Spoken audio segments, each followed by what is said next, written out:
When you're passing this on to absolute ab initio paddlers, what's the biggest problem you find?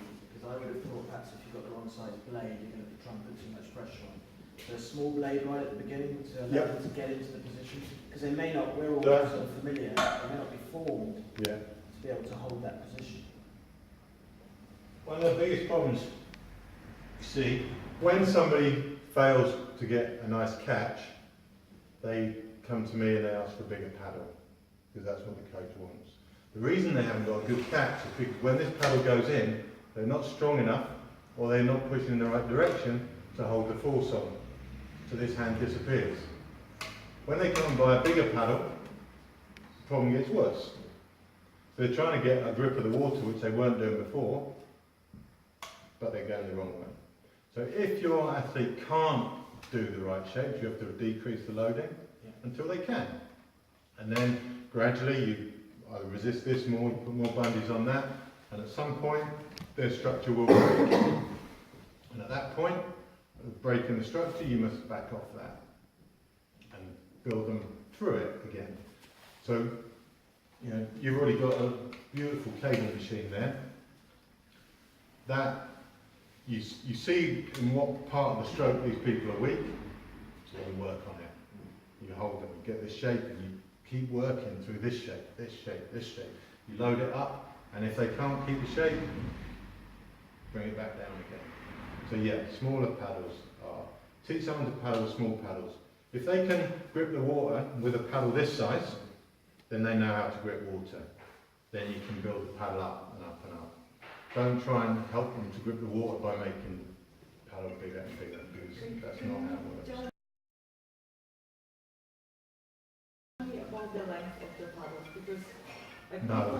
people, yeah, exactly, everyone has a different approach, and I just see people, especially beginners, paddling with those long paddles, and I'm like, just, it hurts them. It's literally hurting their shoulders and lower backs and stuff. But it's not that it hurts them, because actually they can only apply so much load. You can only apply, if you're only capable of generating 30 kilos of pressure, you can only generate 30 kilos of pressure. By having a bigger paddle, or a bigger end, or a longer paddle, it doesn't make you any stronger. You can still only generate the same force. So if that amount of force isn't strong enough then to get the paddle through the water, how are you going to get to the end of the stroke? You have to do spillage. So you teach people to do spillage by overloading them when they're at development stage. So you mustn't, just start with the smallest paddle you've got and work up.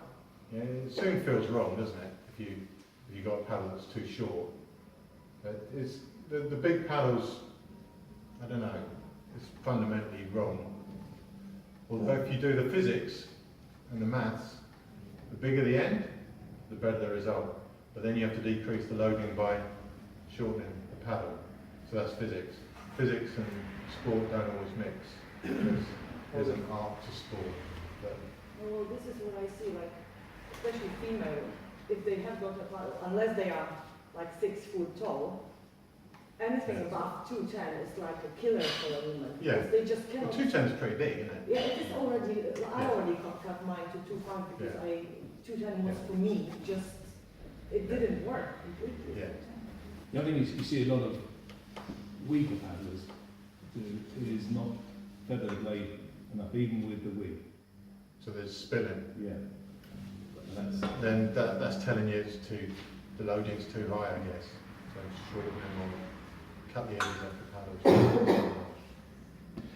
But, British canoeing coaches have told some of our junior girls Well, to they go all from want them to go on bigger paddles. B3s to B4s.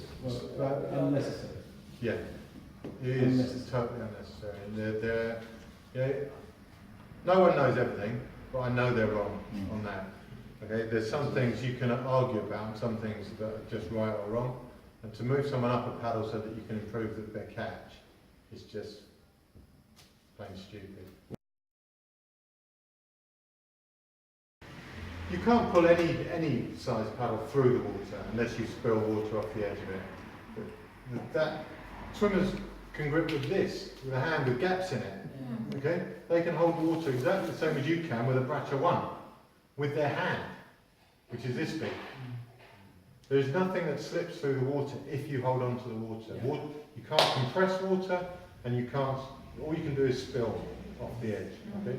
So there isn't a size of paddle. There is a size of paddle that's too small if you're accelerating, because you have inefficiencies when you accelerate anyway, and they're part of the process, because nobody can move from 0 to top speed in one pull. So you have to have spillage somewhere.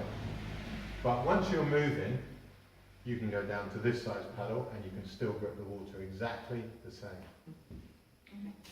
I think. And would you teach a kid with wings to start off with, or flats Yeah. ideally? Wings. I don't see a difference between the two. Wings are, in my opinion, just a dumbed down flat paddle. So it saves half your problem. With a flat paddle, like a flat stone, if you drop a flat stone in water, it doesn't sink, does it? It does that down to the bottom. If you drop a feather, it does that in the air. So as you pull your paddle through, as the water spills off this side, it will tilt. You correct that, and it comes off the other side, and it tilts, and you correct it, and you correct it, and you correct it, and you correct it. You don't know you're correcting it, you just do it by feel. So your paddle is essentially doing that. And if you ever go back to a flat paddle after a wing, has anyone done that? And it goes like that all the way through. Because what you've been using is one where they shut the door on one edge. Now it can only come off one side, you've got half the jobs to do. You get dumbed down, give yourself a real paddle again, and you're too stupid now to be able to stop it flapping. So a wing paddle is exactly the same as an ordinary paddle. A good paddle would have exactly the same path of the paddle, with a flat paddle and a wing paddle, but you just got half the work to do with a wing paddle. It's just a dumbed down spoon on a stick. You think the trajectory would be the same? Yeah. Not coming more down the boat like these? No. You look back at some of the other ones, look at the front of it, it was exactly the same. It's just the same. Yeah. You're just trying to Exactly keep the same. the drive face of the paddle perpendicular to the water. It doesn't matter if it's here or here or here, provided it's perpendicular to the direction of movement. You're okay. If you tilt it outwards, a good paddle shape will be a J shape. A normal paddle shape, when you look at people, is a C shape. You go like that, and then tuck it in at the back. And it's that horrible C shape. And of course that's all turning force. This is all drive all the way through.